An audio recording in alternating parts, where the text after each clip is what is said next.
Yo, what up, y'all? It's your boy Kenny. Welcome to Fandom Frequency, where we get into the entire multiverse that is pop culture, movies, TV shows, wrestling, anime. We talk about it, everything and all the above around these parts. So make sure you're clicking all the buttons below the video. And if you're just joining us for the first time, we get into a lot of different topics around here. And sometimes we get into some evergreen topics, some stuff from back in the day, whether that's 5, 10, 15, 20, 30, 40, 50 years ago. We get into all different types of subjects and types of content around here. And today is no different. We are continuing one of our review series, and that is the one we are doing currently for Game of Thrones. This is season 5. We are just over halfway through the entire series, and we just arrived at season 5, just making our way into the beginning of season 6.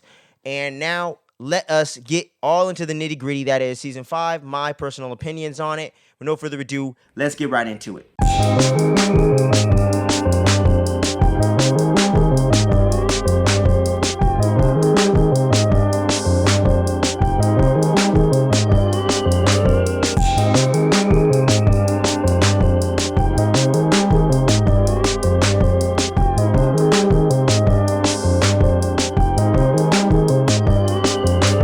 So, kicking things off here for season 5, I will say that this is not necessarily my favorite season of the show thus far. Not saying it's a weak season by any means. Personally, for me, I do feel like it's definitely much better paced than the third season, which a lot of people would rank pretty low on the list compared to all 8 seasons overall.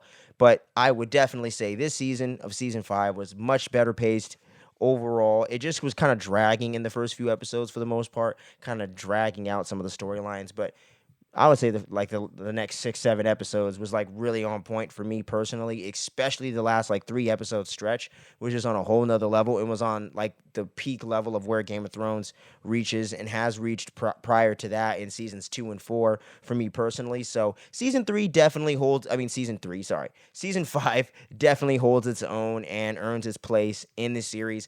There are some very pivotal storylines that do get a lot of development and do progress the plot forward, especially with characters like Jon Snow and Daenerys Targaryen and Sansa Stark, Cersei Lannister. There's some really, really, really big things going down with the whole Lannister family in general, with the aftermath of Tywin Lannister's murder by their brother Tyrion, of course, and all the things going down with Joffrey's murder at the hands of Littlefinger and the old lady, Marjorie's grandmother. I always forget that lady's name, but all the stuff going down with that. And with Tyrion's, and with Tyrion's escape and everything like that, so now he's a wanted fugitive.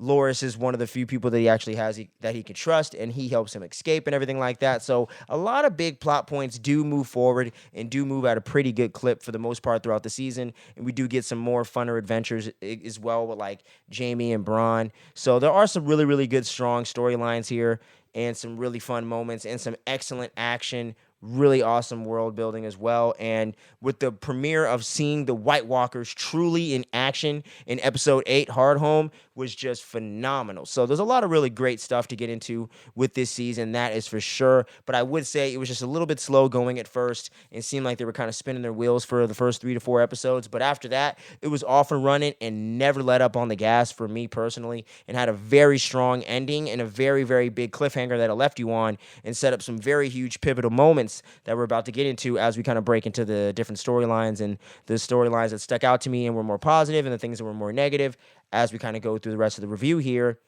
And looking at my notes here, let's see. Why don't we go ahead and start off with the 2 characters that I absolutely hate the most now when it comes to this show, and that is Stannis Baratheon and Lady Melisandre. Fuck those characters for sacrificing a young girl, all for the freaking fact that it was for the blood god or whatever the fuck she calls it. I'm like, fuck you, you bitch. Burning some innocent little girl because she has the king's blood in her thing and he's the rightful king and all this shit. If he was the rightful king, he'd be king, bitch. Get real. You know what I mean? So I'm like, fuck those characters. That absolutely pissed me off. And I would say I think the show went a little too far there, in my personal opinion. Not saying that I'm offended or anything like that, or they got to go back and change it or anything. Just for me personally, that might have been just a little bit too hardcore and may definitely be much too intense and hardcore for some people out there. So definitely a big kind of uh, warning for some of y'all out there. But for me personally, it didn't necessarily like take me out of the show completely or make me really upset or anything like that. But I did think it was a little bit too harsh, just something you had to like kind of sit with. But luckily, it was towards the end of the season, so you didn't have to sit with it for too long.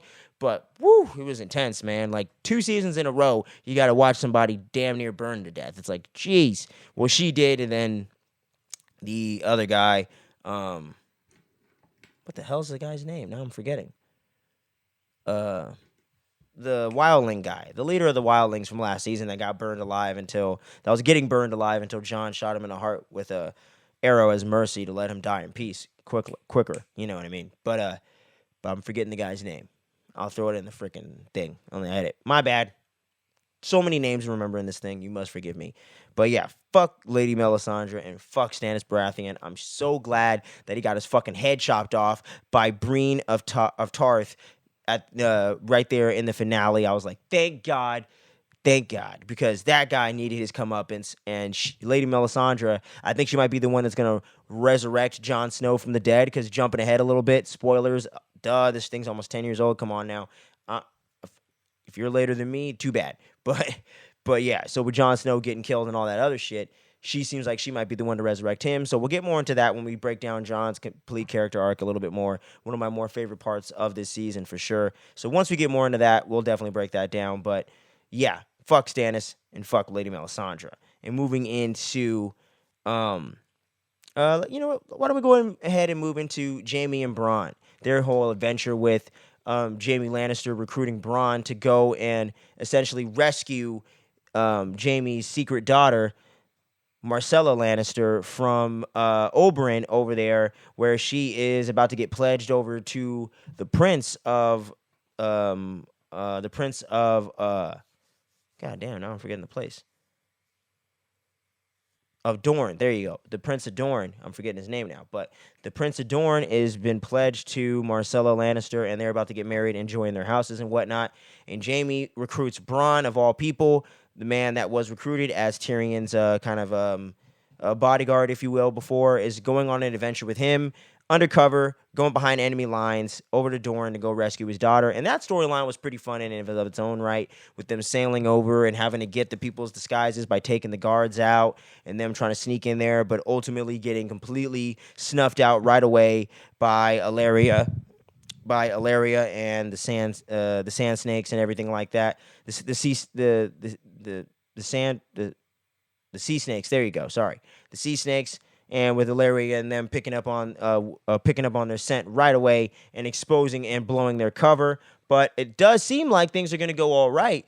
But Ilaria just can't let go the revenge that she must do and must receive for the death of her husband Oberyn near the end of last season at the hands of the Mountain, under the order of Cersei and the Lannisters, respectfully. So she wants that revenge and wants to take it out on their daughter, since she has possession of the daughter, since they chose to hide her over there in Dorne while all the big conflict was going down with the war and whatnot. And after everything was really shit was really hitting the fan, especially after Joffrey got killed and essentially poisoned. So they wanted to keep her safe, but Cersei was tripping out about it and didn't trust them after all the stuff that went down with Oberyn. Rightfully so.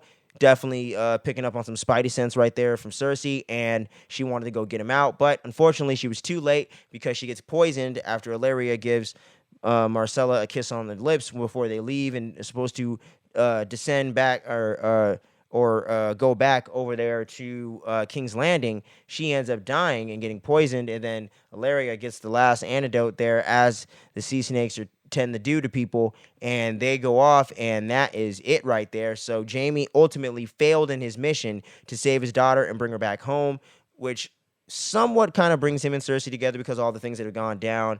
Tomlin, I think his name is. He's not very happy because his wife Marjorie gets arrested due to the fact that Cersei Lannister, moving into that storyline, breathes word to the Sparrows, this crazy ass religious group that's taking over things in King's Landing and arresting people left and right and whatnot, and straight up executing people as well, depending on who you're talking about. I think they went into a fucking brothel and just executed a bunch of people. So these fuckers are crazy, of course. But what else is new in the world of Westeros, right?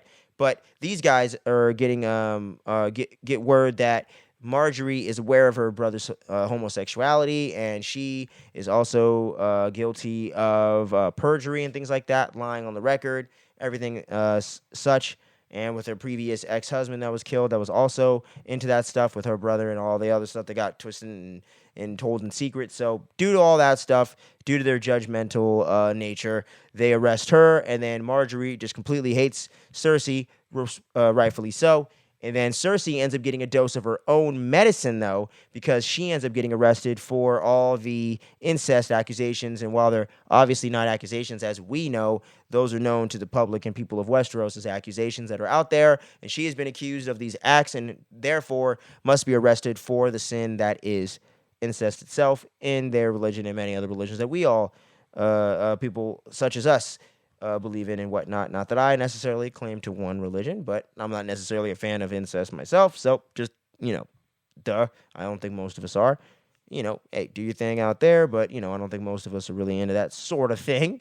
But yeah, as we move on into that, and then she's arrested, which I was so happy about because I finally was so glad to see Cersei finally get a taste of her own medicine and finally someone get her comeuppance on that bitch. And even though she didn't get arrested for a super long term, I was glad that she had to ultimately pay the price and ultimately, have to not ultimately pay the price, but she got shamed and having to walk naked throughout the whole kingdom all the way back to the castle and whatnot, getting shamed in public and humiliated, and people throwing shit at her and spitting on her and flashing themselves and all this crazy stuff going on. So I was finally glad to see Cersei finally get the shitty end of the stick on that one, and that was very, very, very satisfying.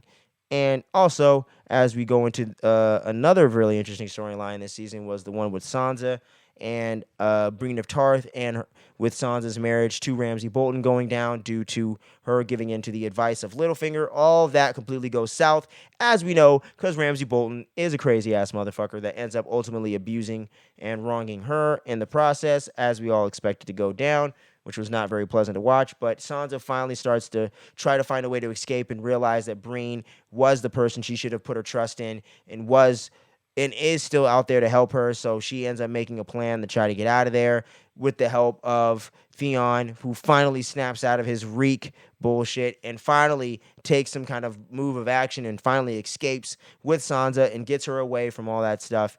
And finally, this character finally does something and finally stands out, because I felt like they dragged on the torture thing with him and Ramsay for a season or so too long. They should have had him kind of do something or escape or wake up a little bit earlier, because that whole thing with his sister going to rescue him just for him to be broken down, I get the point of it, but I felt like they dragged it out for just a bit too long. So with it finally paying off in this season, that definitely made Sansa Stark overall as a character much more interesting as well. And when it comes to her sister, Arya, I did feel like her storyline was one of the most least interesting this season.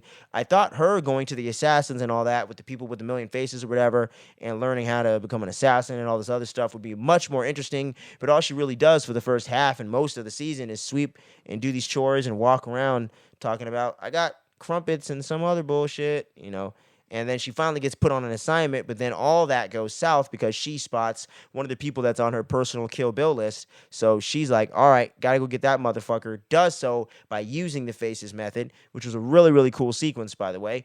And then she ends up getting in trouble for it and ends up going blind due to the fact, and then that leaves it off on a big cliffhanger. So her storyline definitely ended up in a very interesting place, but wasn't necessarily interesting for the whole journey throughout the season in and of itself. So that's just, just the way it goes down. And with all that stuff, and then getting into the two most important and I feel the most interesting storylines really of the season ultimately is with Daenerys Targaryen and Jon Snow. Getting into Jon Snow first and foremost, with him becoming the new leader of the Watch, him becoming the leader commander of them, giving orders and getting things to go down. Now with him having the knowledge that the White Walkers are out there and they are approaching, winter is coming. He devises a plan to go out and recruit the wildlings on their side, grant them some land in the beyond the wall in the south, in the north, whatever. I mean, in the south, sorry, and then have them to recruit them so that way when the White Walkers do ultimately show up and something goes down, they will fight with the other seven kingdoms and help them out, ultimately to band together against the common enemy. Unfortunately, they all don't want to team up with him and they don't all necessarily agree, but he does get most of the clans to agree with him and the other wildling from the previous seasons, and all that starts going down, but they can't necessarily get back to the wall in time because the White Walkers are already fucking there where they're at. So then a whole crazy battle goes down, like I mentioned earlier in episode 8, Hard Home, and goddamn shit is crazy, dude. The White Walkers are taking out wildlings left and right, and Jon Snow barely gets out of there alive due to the fact that his sword is made of Valyrian steel. It is able to cut through the White Walkers like nothing else other than the dragon stones, the dragon ice or whatever they call it. The little blades, one of the blades that Samwell Tarly used back in season 2 to kill the White Walkers. So with all that going down and all this crazy battle going on, and the White Walkers are just such formidable foes because essentially with every victim and every person they take out, the what's his name? The White King or the Night King or whatever, he can ultimately raise them from the dead right then and there. So all the wildlings and people that he takes out, he completely raises from the dead right then and there and doubles the amount of men that he's already leading. And they were already outmatched to like 10, 20 dudes to one. So it's already getting completely insane. All those freaking wildlings they took out are going after him, and Jon Snow and them barely get out of there with their lives.